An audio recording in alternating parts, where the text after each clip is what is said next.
నిన్నగాక మొన్న నేను వికారాబాద్ పోయింది. వికారాబాద్ పోతే అక్కడ మీటింగ్ కొద్ది టైం ఉంది, కొద్దిసేపు ఆగుండ్రి అంటే ఒక ఛాయ్ హోటల్ కాడ కూర్చున్నాం. ఛాయ్ హోటల్ కాడ కూర్చుంటే అక్కడ ఒక పెద్ద మనిషి కలిసిండు, లక్ష్మయ్య అని ఒక రైతు. ఉత్తగానే మాట్లాడుకుంటూ కూర్చున్నాం కొద్దిసేపు. ఇప్పుడు మన రాములన్న మాట్లాడినట్టే ఆయన కూడా అన్ని కుల్లం కుల్లా చెప్పిండు. ఏం లక్ష్మయ్య మొదట ఓటు ఎక్కడేసినావు అన్న అని అడిగిన నేను. నిజం చెప్పమంటావా అన్నాడు. నిజమే చెప్పు అన్నా. ఆడ ఓడిపోయినాం మనం వికారాబాద్లో. నాకు ముందే అనుమానం ఉండే, నేను కాంగ్రెస్కే ఓటేసిన అన్నాడు. మరి ఏమైంది, కాంగ్రెస్కి ఓటేసినావు కదా, ఏమైంది, ఎందుకు వేసినావు అని అడిగిన. ఎందుకు వేసినావు ఏమున్నది, 15,000 ఇస్తా అన్నాడు, కౌలు రైతులకు సాయం చేస్తా అన్నాడు, కేసీఆర్ 10,000 అంటే నేను 15,000 అన్నాడు. నాకు అన్నిటికన్నా బాగా నచ్చింది ఏంటంటే 2 లక్షల రుణం మాఫీ చేస్తా అన్నాడు, తెచ్చుకోమన్నాడు. ఇవన్నీ నమ్మి ఓటేసిన అన్నాడు. మా ఇంట్లో ముసలిదానికి కూడా 4,000 ఇస్తా అన్నాడు. ఇవన్నీ ఇన్నాక నిజమేనేమో అనుకోని మీకు 2 సార్లు ఇచ్చిన కదా ఓటు, వికారాబాద్ 2 సార్లు మీకే ఇచ్చిన, ఈ ఒక్క తాప వేరే వాళ్ళకైతే ఏమవుతుందని చెప్పి ఆయనకి వేసిన అన్నాడు. మరి ఏమైంది లక్ష్మణ ఇప్పుడు అన్నా.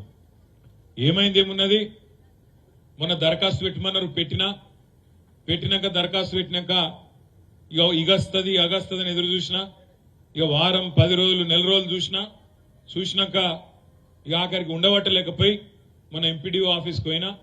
ఎంపీడీఓ ఆఫీస్కి పోయి ఏమైనా దరఖాస్తు లొల్లి పెట్టినా అన్నాడు. మరి ఏమైంది అన్న. ఆ ఎంపీడీఓ గారు నాకు ఏం చెప్పిందంటే, ఇగో లక్ష్మయ్య గారు, మీరు రేవంత్ రెడ్డి గారు 10,000 కాదు 15,000 ఇస్తానని చెప్పి మీరు ఓటేసిన అన్నారు, మీకు 2 లక్షల రుణమాఫీ అని ఓటేసిన అన్నారు, 500 బోనస్ అనుకొని ఓటేసిన అన్నారు. ఇక అవన్నీ అయ్యే వరకు టైం పడుతుంది, కానీ ఇప్పుడు నీకోసం రేవంత్ రెడ్డి గారు బయట ఒక బ్రహ్మాండమైన బర్రెను ఆడ బయట ఆఫీసులు ఉన్నది నీకోసమే పంపించిండు, తీసుకుపో అని చెప్పిండు అన్నాడు.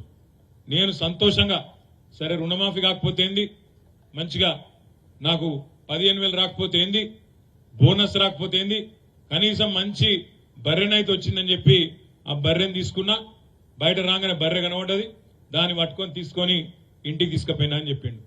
ఇంటికి పోయినాక ఏమైందన్నా అన్న, ఇంటికి పోయినాక ఇక సాయంత్రం పోయినా నా భార్యకు చెప్పినా, ఇగో బ్రహ్మాండమైన బర్రె మన కోసం రేవంత్ రెడ్డి పంపిండు, బయట కట్టేసినా, నువ్వు పోయి పాలు విండిపో, బాగా పాలిస్తుందట అని చెప్పి మంచి బకెట్ బందోబస్తు బకెట్ ఇచ్చినా, పాలు విండిపోమని పంపించిన అన్నాడు. మరి ఏమైంది తర్వాత అన్న, నా భార్య పోయింది, మంచి బకెట్ తీసుకొని పోయింది, ఖుషిగా పోయింది, లోపలికి 1 నిమిషంలో వచ్చింది, వచ్చి ఆ బకెట్ తీసుకొని నా నెత్తి మీద కొట్టింది అన్నాడు. ఎందుకు కొట్టింది అన్న, ఎక్కడన్నా ప్రపంచంలో దున్నపోతు పాలిస్తాదిరా, దున్నపోతు నన్ను తిట్టింది, ఏం చేయాలి నేను అన్నాడు. మరి నేను ఇదంతా ఎందుకు చెప్తున్నా మీకంటే, ఆ లక్ష్మయ్య గారు ఆఖరికి ఏం చెప్పిండంటే, మరి ఏమనిపిస్తుంది ఇవాళ అన్న. ఏమనిపించేది ఏమున్నది, పాలిచ్చే బర్రెని ఇంటికి పంపించినాం, దున్నపోతుంది తెచ్చి కట్టేసినాం, ఇక పాలు ఆడికెళ్ళి వస్తాయి, ఏం చేయాలి అన్నాడు.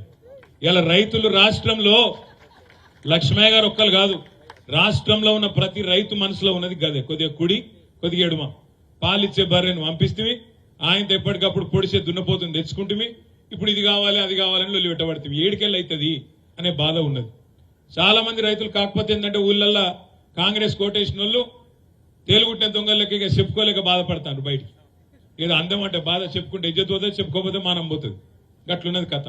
ఏం చేయాలి పాపం, ఆశపడ్డరు, ఓటేసినాక ఇవాళ రేవంత్ రెడ్డి గారు, ఉత్తమ్ కుమార్ రెడ్డి గారు సావు కబురు చల్లగా చెప్తాను, ఓ ఎలక్షన్ కోడ్ వచ్చింది, పాలన మా చేతుల్లో లేదు, ఏం చేయాలి అంటుండు.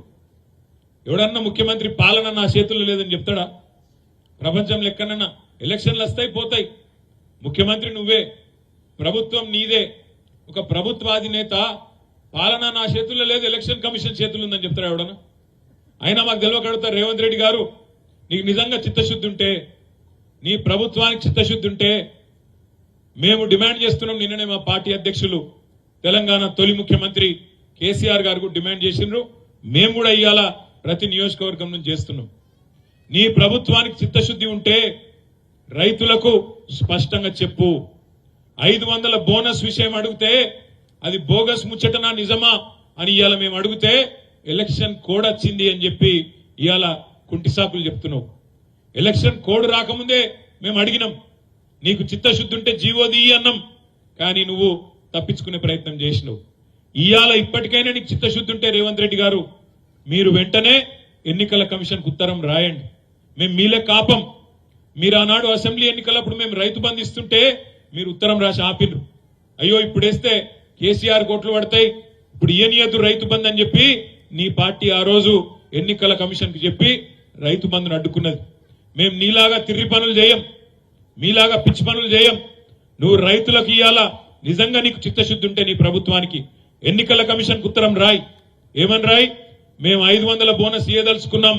తెలంగాణలో ఇప్పటికే పంట నష్టం జరిగింది, కొన్ని దగ్గర రాళ్ల వానలు పడ్డాయి, వాటి వల్ల ఇప్పటికే రైతులు అవస్థలు ఉన్నారు.